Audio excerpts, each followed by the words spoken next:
Grande distribution, banque, assurance, tous ces secteurs disposent de centres de relations clients. Ces centres ont souvent mauvaise presse. En 2011, l'INRS a publié une étude pointant les inconvénients pour les salariés.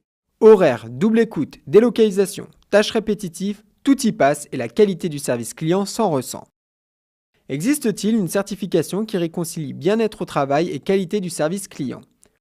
Oui, le ministère du Travail a lancé en 2005 le label Responsabilité sociale. Il s'assure de la bonne conduite sociale des entreprises et est destiné à 3 catégories de sociétés: les donneurs d'ordre, les centres de relations clients intégrés et les centres de relations clients externalisés. Pour officialiser et compléter le label, en 2007, la LRS est créée. Elle lance le certificat de responsabilité sociale. Pour l'obtenir, l'entreprise se soumet à un audit fait par un cabinet indépendant comme Ernst & Young, à la suite de quoi elle obtient un rapport. Après l'accord de la LRS, elle a 12 mois pour atteindre les objectifs fixés par le document. 32 entreprises ont aujourd'hui ce label comme Canal+ Distribution, Carglass et Bosch. Qu'apporte-t-il?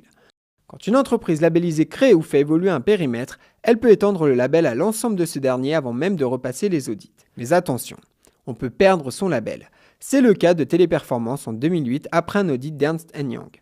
Toutefois, l'outsourceur, en créant une unité économique et sociale, a quand même reçu le certificat responsabilité sociale. Quel paradoxe! La NF 345, délivrée par la FNOR, est une autre norme qualité. La France, avec cette certification, a largement inspiré l'Union européenne qui, à son tour, a lancé la NF-EN 15838. Elle remplace et annule la NF 345 en l'améliorant en matière de responsabilité sociale. 4 nouveaux critères d'évaluation sont pris en compte: le turnover, l'absentéisme, le niveau d'efficacité de la formation initiale et la satisfaction du collaborateur.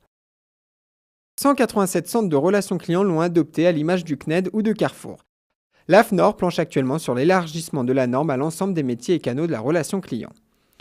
Au niveau mondial, l'ISO 9001 certifie la qualité du management de plus d'1 million d'entreprises, de tout domaine confondu. Dès lors, faut-il privilégier la NF-EN 15838 ou l'ISO 9001? Cela dépend de la stratégie de l'entreprise. Par exemple, pour le traitement des réclamations clients, il faut opter pour l'ISO 9001. La problématique est transverse et implique une réorganisation de plusieurs services. Obtenir une certification pour relever du parcours du combattant, mais elle a tellement d'intérêt. Elle structure l'organisation de l'entreprise, elle démontre les bonnes pratiques managériales et sociales, elle valorise le métier et satisfait les salariés, elle permet de se démarquer de ses concurrents. Allez, c'est parti, la course aux normes est lancée.